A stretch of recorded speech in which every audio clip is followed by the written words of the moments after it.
The New Orleans Saints have already made one splash surprise this offseason in signing Chase Young, and I got three more ways that they can hit another one. We got all that and a little bit of lagniappe for you on today's episode of Locked On Saints.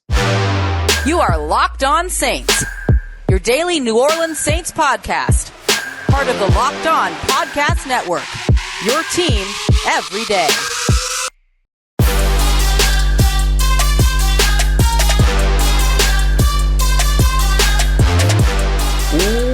What is good, Who Dat Nation and Who Dat family? I am your host, Ross Jackson, New Orleans native, your New Orleans Saints expert, credentialed member of the media covering those New Orleans Saints as a senior writer and reporter over at Saints News Network. And on today's episode, we've got some listener questions today, starting off with what would be the ideal starting five on the New Orleans Saints if I had my way on the offensive line when it came to the draft, free agency, and health. We're going to get to that and many more listener questions as well. It's in case you missed it time here during the course of the offseason, get you caught up on all the biggest stories from this week, including Ryan Ramczyk, Cam Jordan, and Marshon Lattimore, and some new offseason date information for you as well. And to get us all started, I've got three surprise moves that the New Orleans Saints could make before the offseason is out. We got all that and much more for you on today's episode. We appreciate you very much for making us your first listen of the day every day and for being an everydayer here on the Locked On Saints podcast, part of Locked On Podcast Network, your team every day. And today's episode of Locked On Saints is brought to you by our friends at FanDuel. Make every moment more. And right now, new customers will get $200 in bonus bets by winning your first $5 bet. That's $200 if your first bet wins. Head over to FanDuel.com/locked-on to get started. So the New Orleans Saints have already made one splash signing, as we predicted that they would have at least one big move, right, over the course of this offseason. They did it in a way that surprised me in signing edge rusher Chase Young. Now, of course, that comes with neck surgery or a neck procedure and all these other things, of course, that are there, but the Saints seem pretty confident about all of that. So the next thing I wanted to look at was what's another way that the New Orleans Saints could make a surprise move. And I've got three surprise moves for you. We're going to go in order from most likely to least likely of the way that I think that these can go, but ways to absolutely dominate the news cycle if they choose to go this route. The first of which is another player acquisition through free agency. I think the New Orleans Saints should do, or at least check in to see what it is that they can do to sign safety Justin Simmons. Justin Simmons, formerly of the Denver Broncos, has playing experience with Marcus Robertson, the New Orleans Saints defensive backs coach, as well as, of course, Joe Woods, the Saints defensive coordinator. And the Saints have an opening at starting safety next to Tyrann Mathieu. Now, they've got guys that can compete to be there. Jonathan Abram, who I think probably is the clubhouse favorite right now to be that starter next to Tyrann Mathieu. Jordan Howden's not far behind, but remember, they like Jordan Howden as a little bit more of a free safety, post safety, kind of deep coverage guy. You've got Ugo Amadi back in the building as well. JT Gray is in that number. So the Saints have options in terms of who could potentially earn that starting role as the box safety, the run support safety next to Tyrann Mathieu, unless they want to change Tyrann Mathieu's role, because obviously he can serve that role too, which would open up more opportunity for a guy like Jordan Howden, for instance, to be that deep coverage guy. But if the Saints wanted to keep Tyrann Mathieu there, and they want to go out there and find themselves a proven veteran that's done it at the highest level already, Justin Simmons could be a good option for them. Now, Justin Simmons is not going to be cheap. He was a guy that had visited with the Tennessee Titans, one of the many free agents that visited with the Tennessee Titans and didn't sign, but the Tennessee Titans ended up bringing in another safety instead. Diana Rossini telling us that that was mostly money related, that they ended up moving on from that. The Titans ended up visiting with Marcus May at one point as well. So what we're looking at here is the potential for Justin Simmons as the offseason rolls along to maybe see his price tag come down, and then the New Orleans Saints can really enter the chat. If I'm Justin Simmons, I'm not signing anywhere until after the draft, right? I don't want to sign somewhere and then sign to a team that turns around and drafts Tyler Nubin in the second round, the top safety in this year's class coming out of Minnesota. And then all of a sudden I've got, this young buck breathing down my neck, ready to, take over my starting role as quickly as possible. I'm going to wait. I'm going to wait and see where, who drafts what, where there's still a hole, kind of like what Tyrann Mathieu did a couple years ago. And I think that Justin Simmons could very well be in the cards, or at least should very well be in consideration by the New Orleans Saints if he is still a free agent after the draft. So that's number one. And I think the most likely of these three scenarios, although likelihood probably still sitting around like 30% that you're going to do that. But hey, we'll see exactly what happens. The next one for me is trading up for an elite pass catcher. Now, this one feels like a weird one because the Saints obviously have to worry about offensive tackle. But if you can trade up, hold on to your second round pick, move up a couple of selections into the top 10 to grab, Roma Dunze, or maybe you're looking at a falling, Malik Neighbors or something like that, right? Let's just say that something like that were to happen. But if one of those guys falls within striking distance of the New Orleans Saints and they can move up to go and get them, that's a move that makes sense for what it is that the New Orleans Saints do. Brad Spielberger, our good friend from over at Pro Football Focus, had the Saints trading up to 9. And when trading up to 9, he ended up selecting Olu Fashanu, getting ahead of the New York Jets at 10 to get that done, which does make sense. You kind of have to get ahead of New York if you want to make sure you have your pick at offensive line. But if you see a guy like Roma Dunze fall down, there's an opportunity for you to move up to 9 to draft him, right? So that could be another way that the New Orleans Saints go out there and make a big move or make another surprise move, this time within the draft. Go and get that big-bodied pass catcher, that big frame guy that you need, the quintessential X receiver to pair with the guys that you already have in the building. Is it the end of the world if they don't? Absolutely not. They could stay at 14. They can draft an outstanding tackle. And they can let A.T. Perry get his opportunity at the X, which he performed pretty well in towards the end of the season. But if the Saints wanted to go up there and grab, a sure thing at wide receiver, that could be another way for them to make some noise when it comes to the NFL draft. And if they can hold on to 45 and turn around and draft a Patrick Paul out of Houston, a Kingsley Suamataia out of BYU, or a Kieran Amageji out of Yale, then they address tackle and wide receiver in the first 2 rounds, and they're pretty good at that point moving forward throughout the rest of the draft with their remaining selections at that point. So another way that the Saints could characteristically make a big splash. That one I'd probably put at 15 to 10%, like pretty low odds that they do that, but a way that's part of what it is that makes it surprising, right?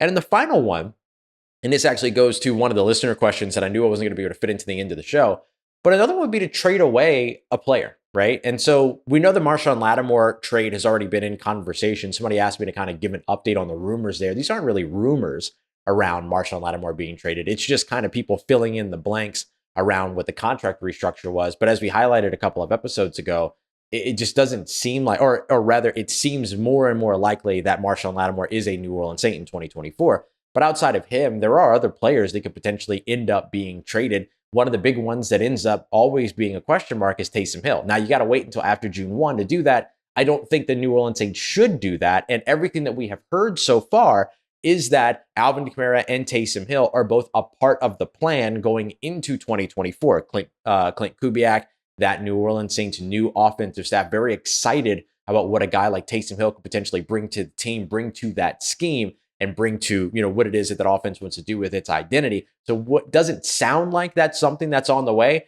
but if you want to shock everybody, including those of us that are here in New Orleans, I put this one at maybe a 1 to 2% chance you trade away Taysom Hill and you bring back some capital for it. But honestly, I don't think any capital that you get for Taysom Hill is going to be worth the loss of Taysom Hill if the plan for him and the vision for him in this offense leads to more consistent opportunities than when we saw the New Orleans Saints just frankly run away from him in cases when they absolutely shouldn't have over the course of the past couple of years. So if I'm putting those in order, Justin Simmons trading up for a big pass catcher, and in the very, very unlikely means of trading away a star player, those are the 3 ways that the New Orleans Saints could make some more noise before this offseason is all said and done. Now, already some noise on the way for the New Orleans Saints as the draft is on the way, and certainly some of the injuries, recoveries, and offseason programs look to be having some impact on that. Let's get you all caught up on the biggest stories from around the New Orleans Saints from this week, leading off, of course, with Ryan Ramczyk and the recovery that is in question. We got that coming up for you as we continue on with today's episode of Locked On Saints, part of Locked On Podcast Network, your team every day.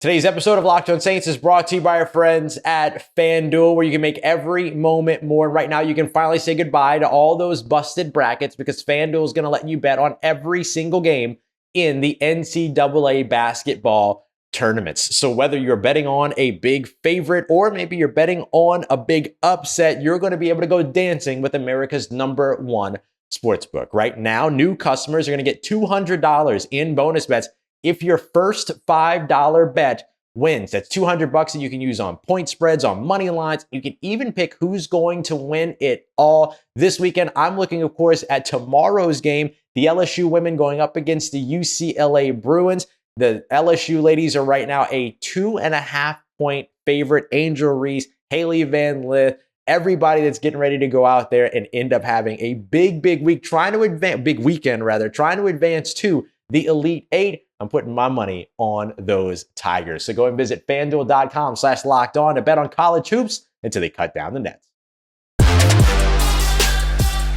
All right, family, in case you missed it, getting you caught up with everything you need to know around the New Orleans Saints, starting off, of course, with Ryan Ramczyk and the recovery that isn't going to plan. So how could that end up impacting the New Orleans Saints? We got that and much more for you as we continue on with today's episode of Locked On Saints. Don't forget, we are your team every day. So we'll be right back with you on Monday with another Mock Draft Monday. Keep me up to date with everything going on with the Saints over the weekend, of course, as well. And of course, we'll take a look at how the Saints can help themselves when it comes to this offensive tackle concern that the New Orleans Saints are having. Could they go tackle at 14 and 45? We'll take a look at a couple different possibilities on how they can end up with potential new bookends to start the season in 2024. So let's take a look at what you missed from this weekend, or what you might have missed from this weekend. Let's start off with the fact that it was the NFL League meetings. And of course, speaking with Mickey Loomis, New Orleans Saints general manager, Dennis Allen, New Orleans Saints head coach, got some updates on a few different players, starting, of course, with Ryan Ramczyk, who clearly was the biggest story from this week.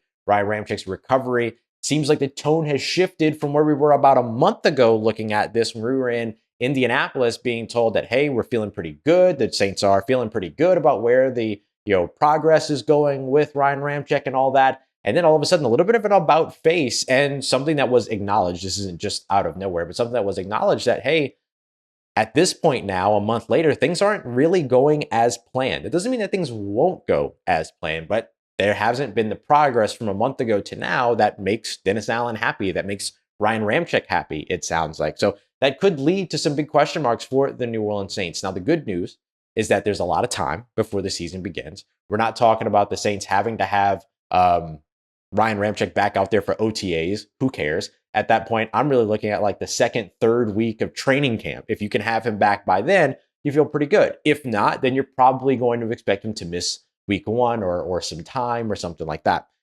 So the Saints will have to figure all that out, but they've got time. The other thing, too, is that there's still a lot of avenues to address this. There are the free agents that are out there. Mekhi Becton, of course, is one of those big names, has an extensive injury history, but do you need him for a full season, or do you just need him to bridge the gap for a couple of games? And with that injury history, probably means you can get him on a relatively affordable deal. So there are some ways the Saints could go in that route. And of course, there's the draft. Talise Fuaga is, of course, the big name that's going to pop up on all the mock drafts over the course of the next few weeks or so. The offensive tackle out of Oregon State, who played 2 years as a starting right tackle with that team, did not allow a single sack during that time, despite playing over 1,500 different snaps with Oregon State. So Saints will have the opportunity, whether it be through the draft, potentially even free agency, or just with time as things get healed up over time, maybe things get back on track for the Ryan Ramczyk recovery. But definitely a big story that we'll continue to watch and monitor all throughout training camp. My biggest thing is don't wait.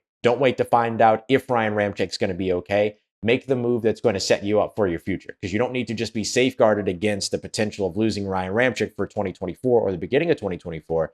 You have to be ready for that at any point throughout the rest of the season. You got to be ready for that for 2025 and on as well. So you might as well have the succession plan in the building. And this is a really, really good crop of tackles to be able to invest in that. Whether you're doing it in round one with a Talise Fuaga out of Oregon State, or maybe you're doing a little bit later with a guy that can move around like a Patrick Paul, right? Who you can put left or right side and kind of get the opportunity to do whatever it is that you need with them. So there's some other ways for you to go about addressing that, whether it be in the draft, free agency, or just simply waiting to see if things go. But I wouldn't wait if I were the New Orleans Saints.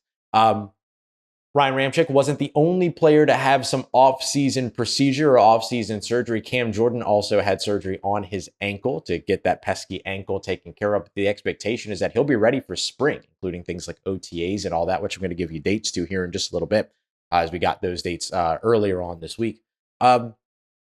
This is one that doesn't seem to be of much concern, but I wanted to bring it up because the fact that it is of no concern or of little concern is the good thing. Now, it's something to monitor and something to watch. We'll have to see how the body heals over the course of time for Cam and all that. But having the offseason surgery, it doesn't look like it's going to derail his availability for the beginning of the season. And remember, Chase Young, who the Saints just signed, had that neck procedure and is now in a situation where there are two timelines for him. The optimistic timeline is that he's back for training camp. The conservative timeline is that he's back for week 1. So having Cam Jordan back for the spring helps you out quite a bit when it comes to that. And I also don't think that the New Orleans Saints should call it quits at continuing to address their defensive line, particularly at edge. I think adding another player there through either the draft or free agency could be wise for the team. And then another big story here was Marshon Lattimore. So not really a story here, but just continuing to track the conversations around the potential trade of Marshon Lattimore. The tone has seemingly shifted, and I think some of that has to do with the return on the position that we've seen from across the NFL. We've seen 2 cornerback trades since free agency began and since the new league year began. Tampa Bay trading away Carlton Davis and a pair of picks, right? One from 2024, one from 2025. I think it was 6-round selections for a 2024 third. And then L'Jarius Sneed getting traded, I believe, along with a 7th-round selection for a 2025 third-round selection from the Tennessee Titans, who also gave L'Jarius Sneed a brand new contract as well. So with the returns that you're seeing, a Carlton Davis getting a 2024 third, and then L'Jarius Sneed, a overwhelmingly better player, right, at the position, getting a 2025 third. Now, some of that has to do with the new contract and all that, but understanding the financials around the Marshon Lattimore situation, what that would mean for a team that's taking him on and so many other pieces, just feels more and more likely that Marshon Lattimore will maybe be back in New Orleans in 2024. It's just starting to feel more likely that that's the case. We'll see where all of it goes. Obviously, if the Saints get the right offer, then things can completely change on a dime immediately. But as we're kind of looking at it, and as Mickey Loomis said during the league meetings, no one's made an offer that they can't refuse. So at that point, if nobody's making offers, if nobody's ringing, you just have to wait for either desperation to set in or you're ready for the reunion, which I think is the best scenario for the New Orleans Saints. All right, let me get you caught up on some off-season dates that you need to know. We were sent these by the Saints earlier on this week, but I want to go ahead and get them over to you. So we know now what we're looking at for, OTAs and mini camps and all that stuff. So OTAs are going to be scheduled for May 21st through the 23rd, 28th through the 30th, and June 3rd through the 6th. So just a couple of 3-day blocks there. We'll be present at a portion of those or some portion of those. I believe that we'll be present for the ones that are, it's like one trio of days and things like that. And then there's mini camps June 11th through the 13th, which we should be open for as well. And I think that OTA that we'll be present for might be the 21st, 22nd, 23rd, something like that. It's usually the first one, but it might be the 3rd through 6th. I don't know. We'll find out. But just an idea for you there, the end of May into the beginning of June. So midway through May into the midpoint of June, lots of stuff happening at the Saints facility. So you'll hear from us with a whole bunch of new information from all of that. So very, very interesting stuff with all that. So that gets you caught up on everything you need to know from this week, from the biggest and major stories. You want to get caught up on some of the more, smaller nuances and things like that. You can check out earlier episodes from this week here of Locked On Saints. Don't go away because we got more for you here. Coming up next, we are going to take a look at some listener questions, starting us off with what's the ideal starting 5 for the New Orleans Saints, in my opinion, on the offensive line, if I had my way, in the draft, free agency, and with health. We got that coming up for you as we continue on with today's episode of Locked On Saints, part of Locked On Podcast Network, your team every day.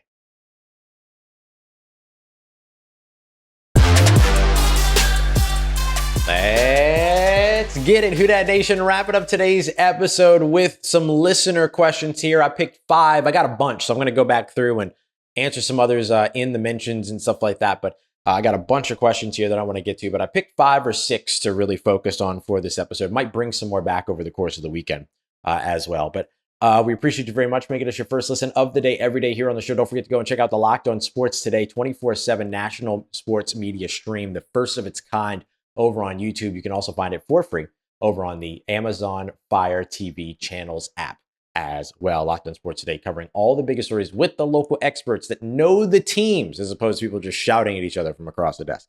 All right, so I want to start off with my good friend Keith here, who asked, in a perfect world, what is the best offensive line, assuming that they have the perfect draft, any free agent that you want, and all offensive linemen on the roster are healthy and performing to their potential? So the key thing for me here is that all the offensive linemen on the roster are healthy and performing to their potential. So if I take that into consideration and I think about one addition via the draft and one addition via free agency, here's the way that I go about it. I'm going to go right to left because my biggest changes are over on the left side. So if Ryan Ramczyk is healthy and performing up to his potential, you're not drafting a better offensive tackle, period, right? If he's healthy and if he's performing up to his potential, that's the scenario I was set up with here. So Ryan Ramczyk is your starting right tackle. Cesar Ruiz at right guard, Eric McCoy at center. I have no changes over there. The only thing that would shake me a little bit is if we weren't talking about ideal health situation, then maybe I wouldn't say Ryan Ramczyk for right now. But if he's healthy and performing up to his potential, center to the right side of the line doesn't change for me. Here's where I would get a little crazy. Not super crazy. I mean, you're going to understand when I say it. But at left guard, James Hurst could be there. Don't get me wrong. But him performing up to his highest potential, is that better than bringing in a Dalton Risner who has experience with the Kubiaks? I think I might bring in Dalton Risner there. Then the next piece for me is left tackle. Now, if Trevor Penning is healthy and performing up to his potential, he's going to be one of the better offensive linemen on your roster, right? If he's performing up to his potential. However, if you can find somebody of higher potential in the draft, it makes sense to roll the dice there. Enter Penn State offensive lineman Olu Fashanu. So that's who I would have as my starting five if I had my ideal situation. Olu Fashanu out of Penn State, first round selection at 14. If I could have my way in the draft, right, the perfect draft, that's my left tackle. Sign Dalton Risner, he's your starter at left guard. Could bring Andrews Feet back, no thanks. Signing Dalton Risner, he can start at left guard. And then Eric McCoy, Cesar Ruiz, and then a healthy and performing up to his potential Ryan Ramczyk. That's my ideal starting five for the New Orleans Saints. If I had to make an adjustment for health, then I would keep Trevor Penning at left tackle to give him the opportunity there. Same decision at left guard, and then Talise Fuaga at right tackle. And then nothing on the interior changes. So that would be my one adjustment there if I wasn't given the health portion of this, but I was still given the performing up to potential part of it. All right, let's go to Ryan Vanderbrook here, who says, Olu Fashanu and Brock Bowers are both on the board at 14. You are on the clock. Who are you taking? Olu Fashanu. Easiest answer that I'm going to give you. Listen, I know everybody's in love with Brock Bowers. Oh, he's a generational talent. Come on. How many times are we going to throw this phrase around? How often are we going to throw this phrase around? Like, Olu Fashanu is a generational talent, right? Caleb Williams is a generational talent. Everybody's a generation. Oh, Roma Dunze is a generation. Oh, I thought Marvin Harrison was it. Come on. Let's chill. We can't have 5 players in this year's draft that are generational talents. So let's chill with that tag. However, Brock Bowers is really good. Really, really good. However, he's a luxury selection. And the New Orleans Saints, let's just face it, are not a good enough team to make a selection based on luxury in the first round of this year's draft when they don't have an offensive line ready to go. You can draft your Brock Bowers all you want, but if you got no time to throw him the football, you're not getting anywhere with that, right? Now, he would fit in the system, right? Get him the ball and then let him create. You want to get the ball out quickly, get it to somebody that's able to pick up some yards after catch. Brock Bowers can do that for you, but the Saints are not in position to draft for luxury. They're still in the position where they have to draft for need because they haven't been able to adequately take care of the holes in their roster. And they might need 2 new starting tackles. We don't know yet.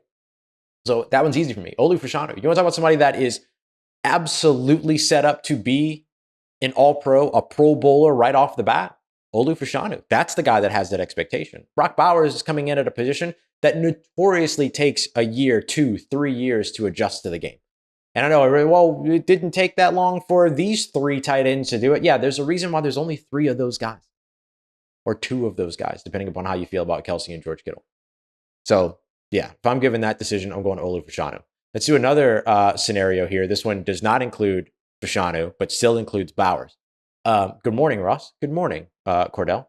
My question for today is, if Laiatu Latu, the edge rusher out of UCLA, Brock Bowers, the tight end out of Georgia, and Talise Fuaga, the offensive tackle out of Oregon State, are there at 14 for some strange reason, wouldn't be that strange, honestly. If we're being real, wouldn't be that strange. Which one are you running the card up to the podium to draft? Talise Fuaga. Same thing.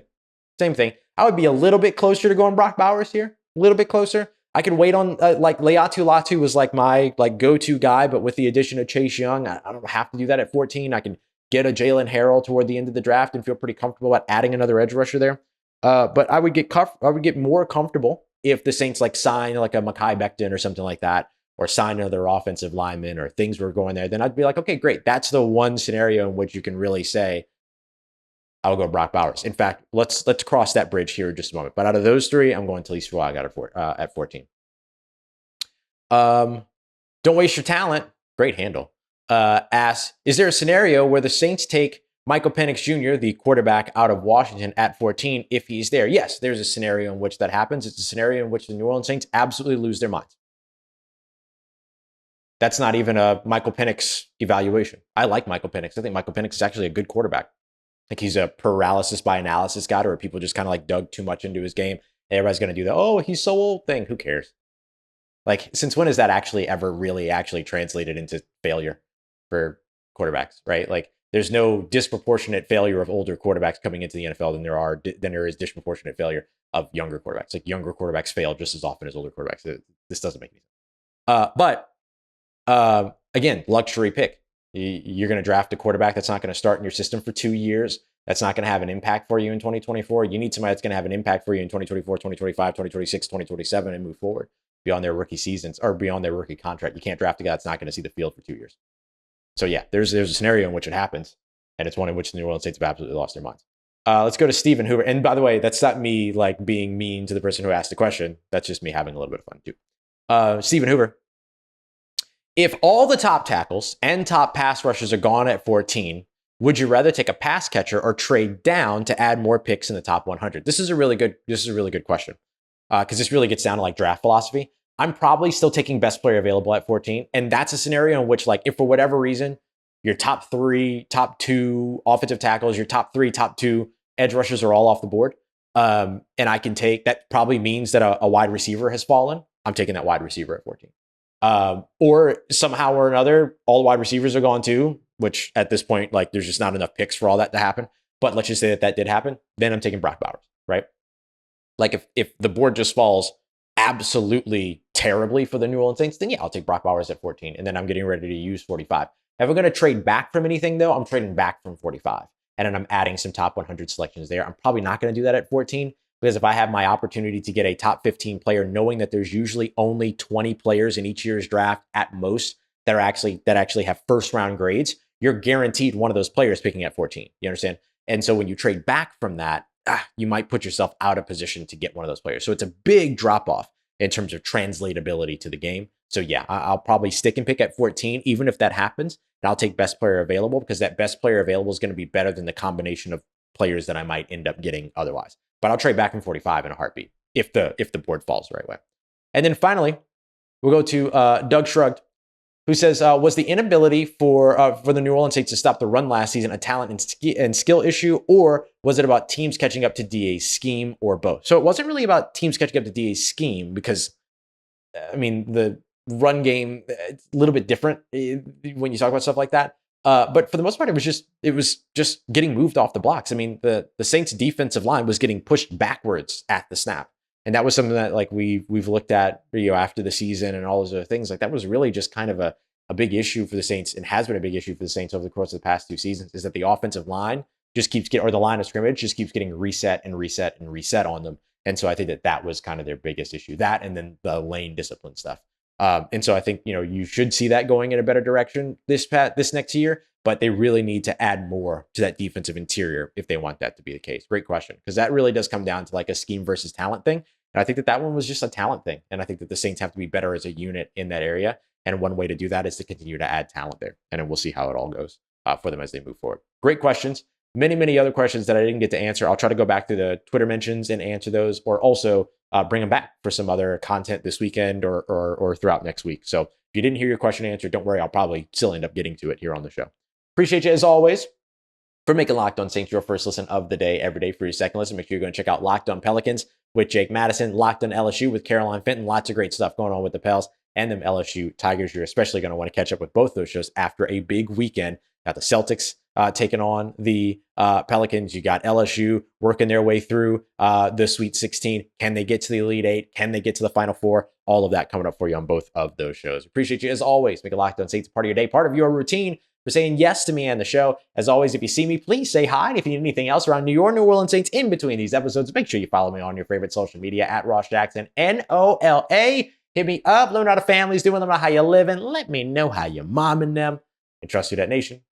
I'll holla at you.